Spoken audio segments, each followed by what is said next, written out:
à tous et bienvenue dans cette nouvelle vidéo. Aujourd'hui j'ai plusieurs plantes à rempoter et j'ai pensé que ce serait pas mal de faire un épisode 2 chit-chat rempotage.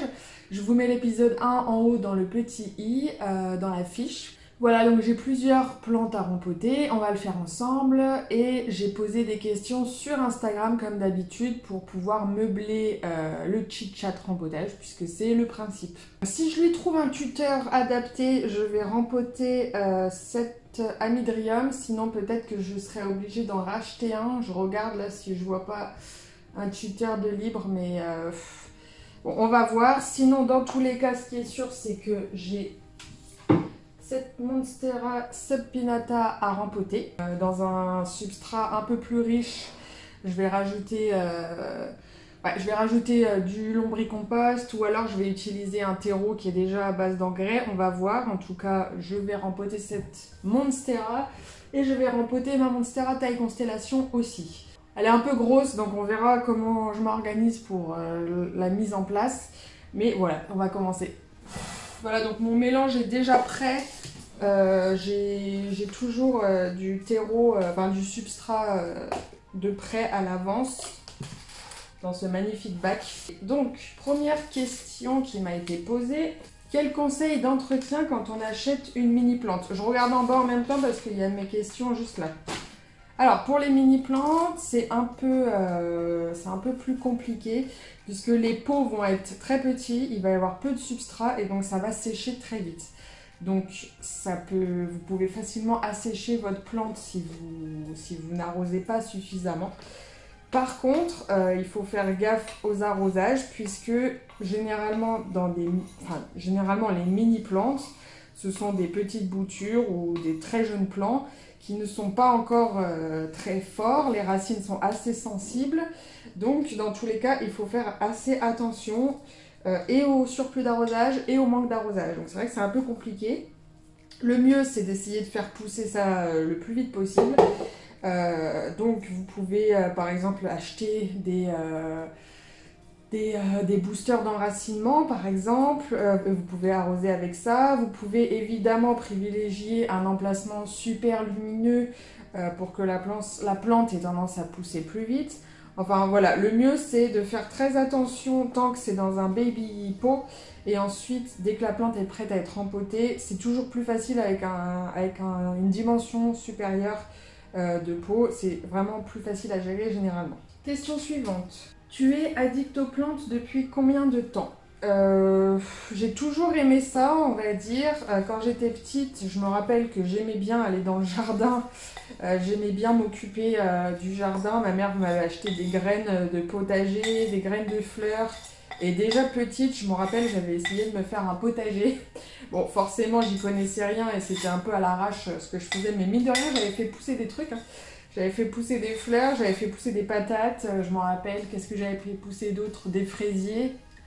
Bref, c'était pas si mal que ça. Et je me rappelle aussi que, donc je vous dis ça, j'avais même pas 10 ans. Je m'amusais à prendre la tondeuse et c'était moi qui passais la tondeuse dans le jardin. J'aimais bien. Voilà, donc j'ai toujours aimé le contact avec la nature, avec les plantes. Mais vraiment la passion est arrivée il y a 4 ans, 5 ans, 4 ans, quand on est arrivé dans cet appartement-là. On a commencé par prendre juste quelques plantes comme ça pour agrémenter la terrasse. Ensuite, on les a rentrées à l'intérieur l'hiver. Et là, on s'est rendu compte que des plantes en intérieur, c'était hyper joli en fait. Enfin, on le savait déjà, mais on n'en avait pas pris dans notre ancien appartement puisque elles crevaient trop vite. En fait, les conditions n'étaient pas du tout adaptées. Une fois que je me suis rendu compte que j'aimais beaucoup cet aspect plante à l'intérieur, eh bien, ça a été le début, le début de la fin, le début de la catastrophe. Ma passion s'est développée très vite. On a commencé par faire pousser des graines d'oiseaux de paradis, des graines de citron. Ça a marché, hein. On a eu des oiseaux de paradis, on a eu des citronniers. Bon, malheureusement, ils n'ont pas passé le premier hiver, je crois, ou le deuxième, je sais plus trop. Bref, et puis après on a acheté des palmiers pour l'extérieur, et moi je suis partie un peu en live avec les plantes d'intérieur. J'ai mangé beaucoup de vidéos sur YouTube, notamment les vidéos de Carole de la chaîne Fleurs parmi les fleurs, les vidéos de Marion Botanical au début, puis j'ai commencé à regarder les vidéos des américaines, des anglaises, etc. Donc bref, j'ai mangé énormément de contenu avant de m'y mettre vraiment, et puis ensuite j'ai acheté plein de plantes. Et voilà, et aujourd'hui j'en apprends encore tous les jours et je suis de plus en plus addict. Je vais aller chercher un pot, je reviens. Voilà, donc je reviens avec mes pots en plastique transparent. C'est comme ça que j'aime cultiver la plupart de mes plantes d'intérieur. Et j'ai quand même repris un peu de lombricompost. Celui-là il est vraiment bien, il n'y a vraiment pas d'odeur, il est 100% naturel. Vous pouvez le trouver sur Amazon, je l'ai mis dans ma fiche produit, je l'ai mis la fiche produit pardon, dans ma vitrine Amazon. Donc voilà, vous pouvez aller voir ça. Celui-là, il est vraiment bien. J'en remets une bonne quantité. C'est le printemps, c'est l'été, c'est la belle saison. Il faut booster les plantes comme on dit. Ah, je suis déjà en train d'en foutre partout. Alors là, généralement, ce qui est bien avec ces pots-là, les pots en plastique que j'utilise là, si j'y arrive, c'est que y a un trou là en plein milieu. Enfin, évidemment, il y a des trous de drainage et il y a un trou en plein milieu, ce qui me permet de mettre la pointe du tuteur dans le trou du milieu. Et déjà, rien que ça maintient ne serait-ce qu'un peu le tuteur. C'est déjà pas mal déjà. Je vais répondre à une question suivante. Ton copain vit comment ta passion des plantes? Eh bien, mon copain le vit très bien puisqu'il adore les plantes aussi. Il s'en occupe pas comme moi, mais il aime s'y intéresser, il aime les avoir dans l'appartement et il aime les avoir sur la terrasse, il trouve ça magnifique, il est comme moi de ce côté-là. C'est même avec lui d'ailleurs que j'ai acheté les premières plantes, hein, le premier palmier pour la terrasse. On avait récupéré un yucca abandonné qui était dans un garage, on l'a retapé ensemble. Enfin voilà, pour le coup, il le vit très bien puisqu'il adore ça autant que moi et on espère bien qu'un jour on aura une grande maison avec un grand jardin et qu'on sera entouré de plantes et d'animaux. Question suivante, tu viens d'où? Alors moi, je suis née au-dessus de Lyon, dans le 01, dans le département de l'Ain. Je suis née plus précisément à Viria, je ne sais pas si vous connaissez. C'est quand même un département qui est assez connu. Je sais qu'il y a pas mal de gens qui me suivent qui sont du 01, donc je vous fais un énorme bisou. Ça, c'est ma région de cœur. J'aimerais bien y retourner plus souvent. Ensuite, quand j'avais 7 ans, mes parents ont déménagé à Nantes. Bon, rien à voir, hein, c'est pas du tout au même endroit sur la carte. On est resté 10 ans là-bas et ensuite on a redéménagé à Reims. Et aujourd'hui, je vis à Reims, donc depuis 12 ans. Question suivante, tu travailles dans quel domaine? Alors moi je ne travaille pas dans un domaine en particulier, je travaille à mon compte en fait et j'ai plusieurs casquettes on va dire puisque je gère des locations touristiques à Reims depuis déjà 3 ans. J'ai mon site internet Les Plantes de Diana, donc je cultive et je vends des plantes. Je suis aussi maintenant créatrice de contenu sur les réseaux. Sur YouTube aussi notamment. Je fais quoi d'autre? J'écris des livres aussi, donc j'ai sorti un livre sur les plantes. Vous connaissez, vous savez, je vous remets la vidéo au cas où dans le petit i, mais je suis aussi en train de travailler sur un autre bouquin qui n'aura rien à voir avec les plantes et qui, je l'espère, vous plaira. Je le pense, honnêtement, je le pense. Je vous en dis pas plus. Et puis, qu'est-ce que je fais d'autre aussi? Je suis la community manager de la société de mon copain. Donc, je m'occupe aussi des réseaux, voilà. Et c'est déjà bien, hein, j'allais dire c'est tout, mais c'est déjà bien. Bref, je suis entrepreneur. Et donc, pour vivre, j'ai besoin d'entreprendre des choses pour gagner de l'argent, hein, forcément. Donc, je fais plusieurs choses, voilà. Alors, est-ce qu'on est pas mal là ou pas? Je vais peut-être devoir... J'ai toujours peur des rempotages, franchement, j'ai eu tellement de galères avec les rempotages, là encore, il n'y a pas longtemps, sur mon pothos Global Green, je sais pas ce qui s'est passé, encore une fois, il n'a pas quitté le rempotage, alors, les racines ont pourri, blablabla, maintenant les tiges sont en eau, puisque j'ai pas envie de le jeter, donc j'essaye de tout refaire raciner, mais forcément ça prend un temps fou. Bref, vraiment les rempotages, je trouve ça chiant. Et maintenant, j'évite de plus en plus et je laisse les plantes de plus en plus longtemps dans leur substrat jusqu'à ce qu'elles n'en peuvent plus. Là, ce qui m'a lancé un peu l'alerte, c'est qu'elle m'a sorti plusieurs nœuds sans feuilles. Donc je pense que dans tous les cas, il vaut mieux remplacer le substrat plutôt que de la laisser dans un vieux substrat. Donc voilà, il faudra que j'emboîte un autre tuteur ici pour que ce soit plus haut. Écoutez, pour l'instant on est bien, je ferai les arrosages juste après. Alors en fait la Midrium, je vais pas pouvoir la rempoter tout de suite, je vais d'abord reprendre des tuteurs en fil de coco comme j'aime bien. Il m'en faut des nouveaux là, je les ai tous utilisés, là il commence à y avoir des tuteurs partout. Je suis en train de regarder, je vois que des tuteurs. Mais bon c'est normal, j'ai décidé de tutorer quasiment toutes mes aracées qui en ont besoin, en tout cas qui sont grimpantes. Donc eh bien... j'ai besoin de beaucoup de tuteurs. Donc celle-là, je la rempoterai dès que j'aurai reçu des tuteurs. Et on va passer à la Monstera taille constellation. Alors, je sais pas trop comment je vais faire. Je sais pas si je vais la filmer en vidéo. Est-ce que je ferais pas plutôt mieux de prendre d'autres plantes à rempoter? Je vais aller regarder parce que la Monstera, elle est trop grosse et ça va être compliqué de filmer, de répondre aux questions en même temps et de rempoter la Monstera en même temps. Donc je vais voir si j'ai pas autre chose à rempoter. Bon. J'ai trouvé, je vais rempoter toutes mes Marble Queen ensemble. J'en ai 3-4 là qui sont un peu dispersés. Ce pot là il doit pas être adapté puisque la plante a constamment soif, donc je pense que ça doit être un peu trop petit ou un peu trop drainé. Celle-là ça commence à être petit aussi pour la poter. Et puis là regardez, n'en parlons pas, elle crève de soif aussi. Donc je vais essayer de tout rempoter, j'espère que ça va pas encore être une catastrophe rempotage.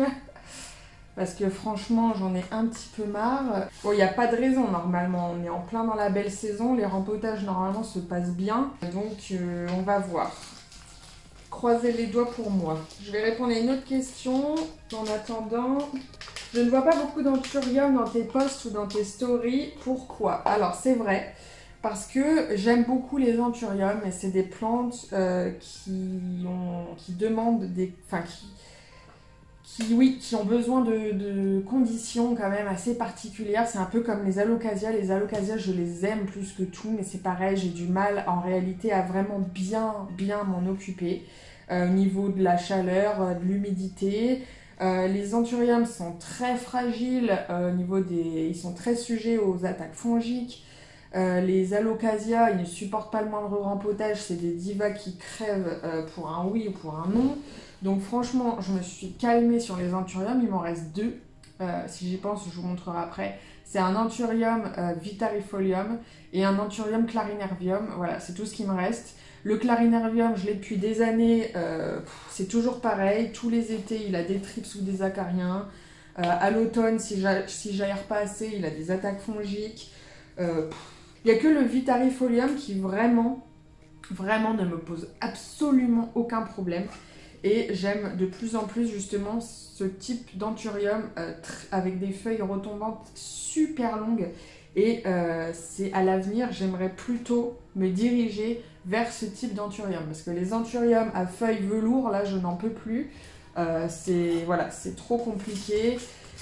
Donc c'est vrai que je ne montre jamais mon clarinervium parce qu'il est jamais en bon état, il est jamais beau. Là il ne reste plus qu'une feuille, il est dehors dans ma serre. Heureusement il est en train de m'en sortir une deuxième.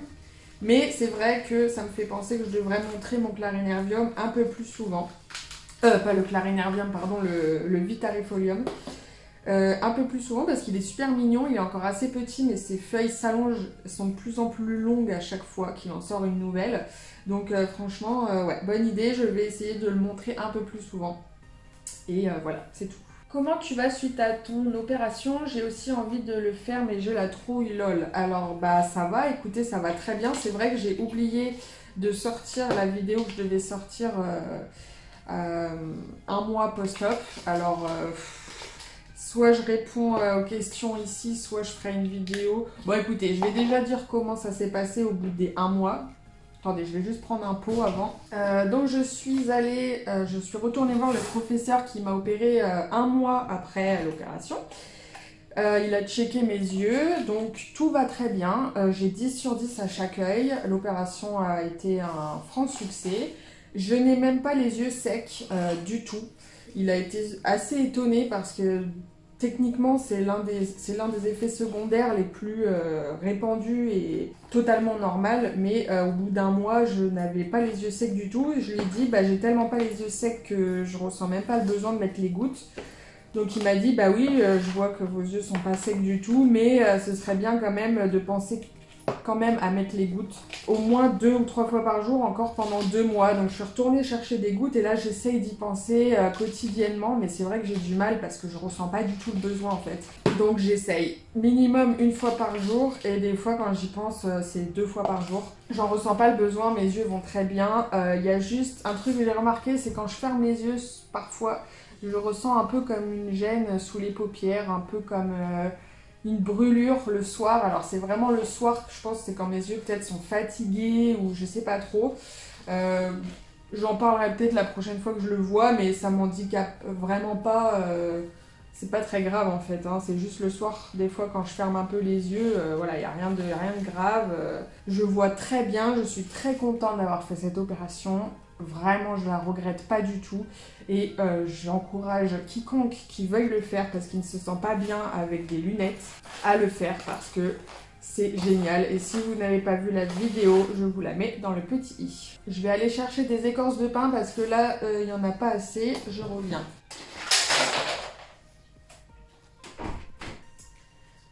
Alors, là, c'est pas une question, mais il y a, je crois que c'est Sophie, je ne sais plus, j'ai pas noté, mais qui me dit merci de tout ce que tu partages. Eh bien, merci à vous de regarder surtout ce que je partage.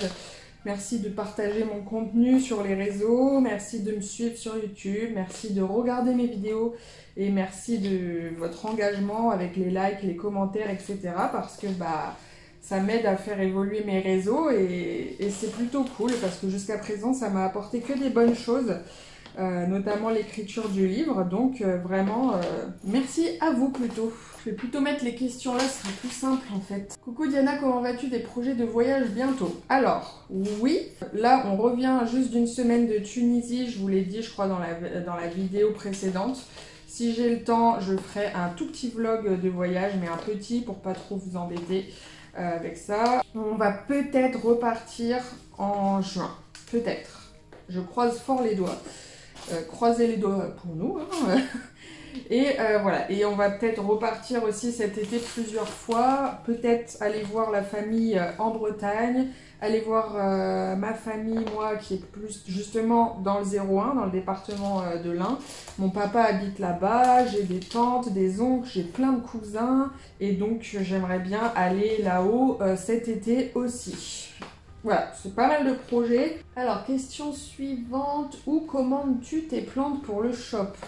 Bah alors ça, je vais pas vous le dire. Je vais pas vous donner les noms de mes fournisseurs que j'ai passé du temps à chercher quand même. De toute façon, ce sont des fournisseurs pour les pros, hein, pour la plupart. Ça peut m'arriver aussi d'acheter des grosses plantes à des particuliers et puis de refaire plein de boutures pour le shop. Mais généralement, j'achète des baby plantes, des plantes que je redivise à des professionnels. Voilà, mais je ne vais pas vous donner le nom de mes fournisseurs, ça c'est sûr. Il y en a pas mal d'ailleurs qui s'offusquent un peu de ça sur les réseaux, genre bah, pourquoi tu veux pas me donner le nom de tes fournisseurs et tout. Bah, parce que c'est... Si je donne le nom de mes fournisseurs à tout le monde, vous imaginez bien que mon site n'a plus aucun intérêt et que moi, mon travail n'a plus aucun intérêt en fait. Donc je comprends que ça peut être peut-être un peu frustrant, mais moi j'ai fait énormément de recherches, il m'est arrivé plein de galères avec des fournisseurs indonésiens à l'époque. D'ailleurs, je n'importe plus de plants depuis l'Asie parce que c'est trop galère. Il m'est arrivé plein de merde, donc je ne vais pas vivre toute la partie désagréable et vous offrir sur un plateau le nom des fournisseurs, ça c'est clair que non. Donc ne le prenez pas personnellement quand quelqu'un refuse de vous donner le nom de son ou ses fournisseurs professionnels, c'est juste qu'on ne peut pas vous les donner en fait. Sinon notre activité elle est vouée à l'échec. Bref, voilà ce que ça donne. J'espère que vous voyez plutôt correctement. J'ai pas de retour caméra là, donc c'est un peu au freestyle. J'espère que ça va aller. En tout cas, c'est super joli. On voit que ça a soif quand même. Est-ce que je fais un arrosage tout de suite après le rempotage? C'est ça qui m'inquiète en fait généralement, c'est le choc du rempotage. et souvent de refaire un arrosage tout de suite après, et bien c'est justement là qu'apparaissent la pourriture des racines. Les catastrophes de rempotage, généralement, ça vient de l'arrosage en fait. Bon, là, le substrat est vachement sec et les plantes ont super soif, ça se voit, donc je pense que je vais faire un arrosage dans tous les cas. Mais il n'y a plus qu'à prier, hein, parce que vraiment, j'ai peur. Je pense que je vais aller m'installer dans un coin un peu plus sympa pour répondre aux dernières questions et après, je continuerai le rempotage toute seule de mon côté de ma Monstera taille constellation et je vous montrerai le résultat à la fin. Voilà, donc je vais me mettre par là, comme d'habitude, c'est à l'endroit où je suis habituellement, devant mes plantes. Je vais répondre vite fait aux dernières questions. Qu'est-ce qu'on avait? Attendez, je crois que j'ai répondu à toutes les questions. J'ai répondu à toutes les questions. Bon, bah écoutez, ça m'étonne, mais à mon avis, j'ai pas tout noté, mais c'est pas grave, on fera un épisode 3 plus tard. Voilà, c'est tout. Je vais rempoter ma Monstera et je vous montre ça juste après. Alors voilà la magnifique Monstera taille constellation qui a bien été rempotée. Voilà, donc je lui ai laissé son tuteur. En fait, là, ce tuteur-là, elle va pouvoir le garder très très très longtemps parce qu'en fait, les tailles constellation, elles ont vraiment les nœuds très très très très serrés. Contrairement, par exemple, à mon Albo variegata qui a au moins 10 cm entre chaque nœud. Du coup, ça grimpe en hauteur très très vite. Alors que là, la taille constellation, elle va garder un port vraiment plus bas très longtemps et donc le jour où elle va arriver en haut du tuteur croyez-moi c'est qu'elle sera énorme, donc je lui apporte juste de quoi quand même sentir qu'elle grimpe, donc je mets ce tuteur, mais voilà, on voit qu'on en est très loin là, la base est encore très basse et ça ne grimpe pas encore, donc voilà. Finalement je vais doucher tout le monde, hein, tout ce que je viens de rempoter parce qu'il fait super chaud, il fait 26 degrés chez moi. Voilà, n'est-ce pas? Il fait 26. Donc, dans tous les cas, si j'arrose, ça devrait sécher assez vite. Je ne pense pas qu'il y ait de pourriture de racines. Donc, c'est parti, je vais arroser tout ce petit monde.